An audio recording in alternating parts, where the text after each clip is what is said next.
Graça e paz, querido. É bom estar com você para mais uma devocional de esperança e vida.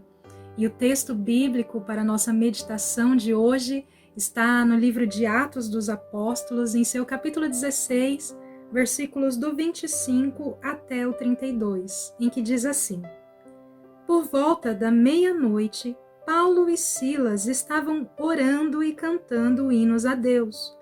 Os outros presos os ouviam.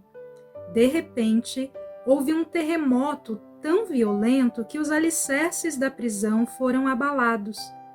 Imediatamente, todas as portas se abriram e as correntes de todos se soltaram. O carcereiro acordou e, vendo abertas as portas da prisão, desembainhou sua espada para se matar, porque pensava que os presos tivessem fugido. Mas Paulo gritou: Não faça isso! Estamos todos aqui. O carcereiro pediu luz. Entrou correndo e, trêmulo, prostrou-se diante de Paulo e Silas. Então, levou-os para fora e perguntou: Senhores, que devo fazer para ser salvo? Eles responderam: Creia no Senhor Jesus, e serão salvos você e os de sua casa. E pregaram a palavra de Deus a ele e a todos de sua casa.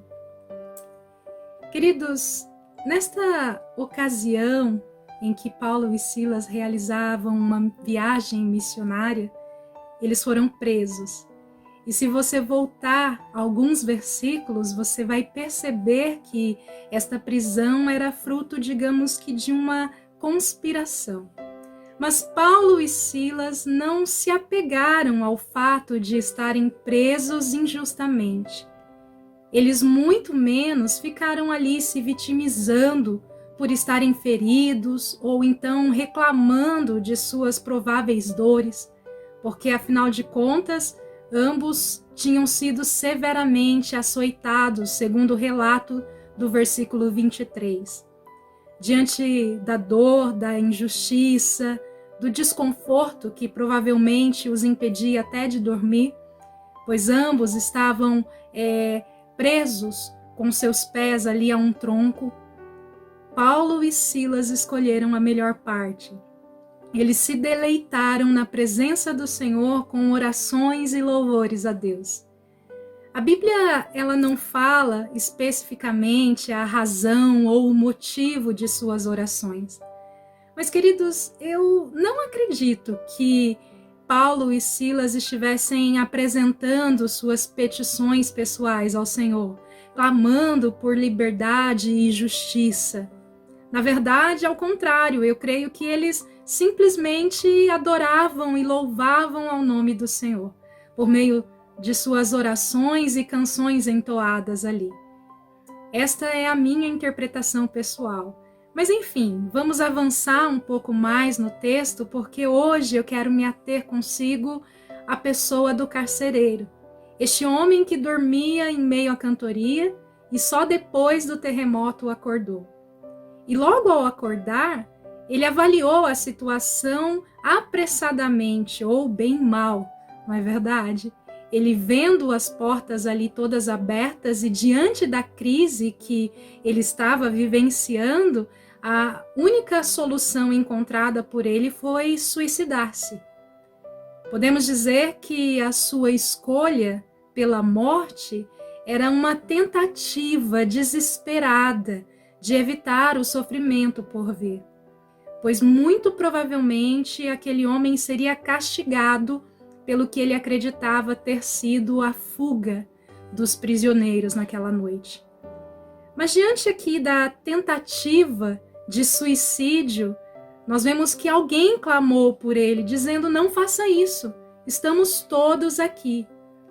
Veja que só então este homem se dispõe a analisar a situação toda com um pouco mais de cuidado. Ele pede por luz e vai ao encontro de Paulo e Silas.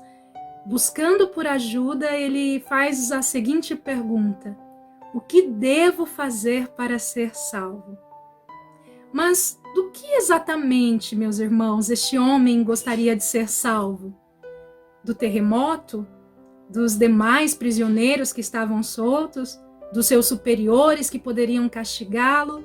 Enfim, a resposta do missionário abdicado ali nos induz a pensar que ele estivesse se referindo à salvação em Cristo Jesus, porque muito provavelmente ele já tivera ouvido falar de Paulo e Silas e do que eles ensinavam.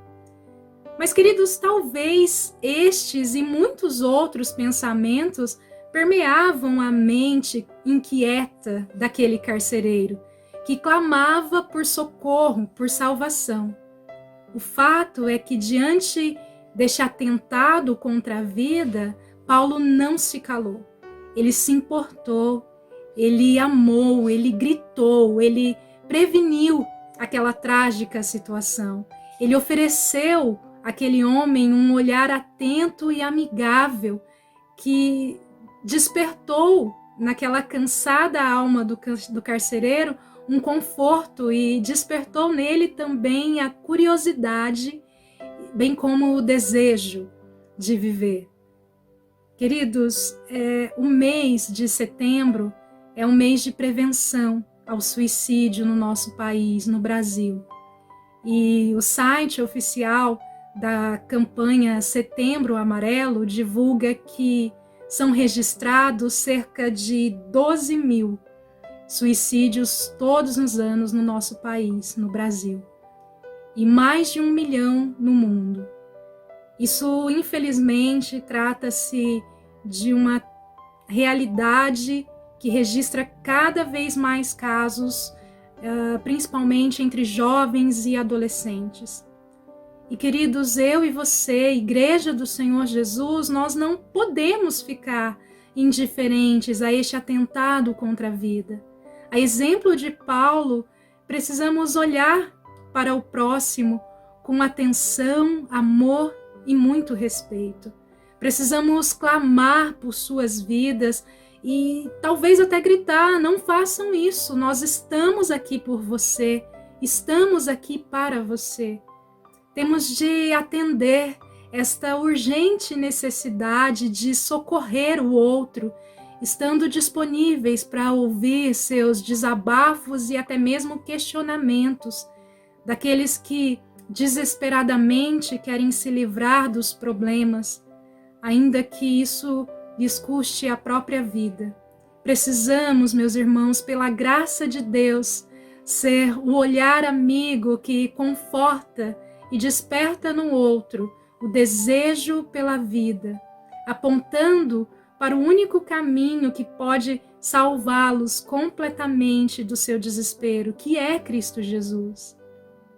E, queridos, é muito importante ainda que depois de apresentar o primeiro passo para a salvação, que é crer no Senhor Jesus, assim como Paulo e Silas fizeram, nós tenhamos ainda a disposição de seguir caminhando com o outro, ensinando-o a viver à luz da palavra de Deus, assim como os 2 missionários fizeram também pelo carcereiro.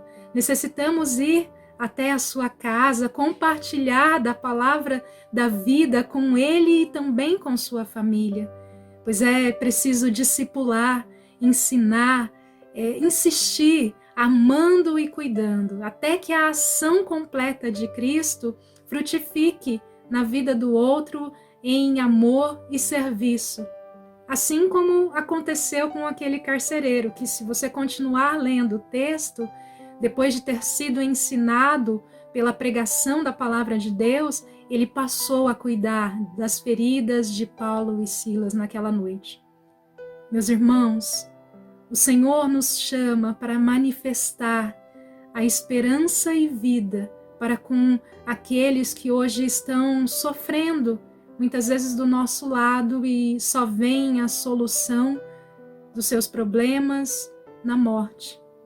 A minha oração, queridos, é para que eu e você, pela graça do nosso bom Deus, tenhamos a ousadia e a perseverança de nos importar com o outro de tal maneira que ele deseje viver eternamente em Cristo Jesus. Que você e a sua família Tenha um lindo dia andando com Cristo.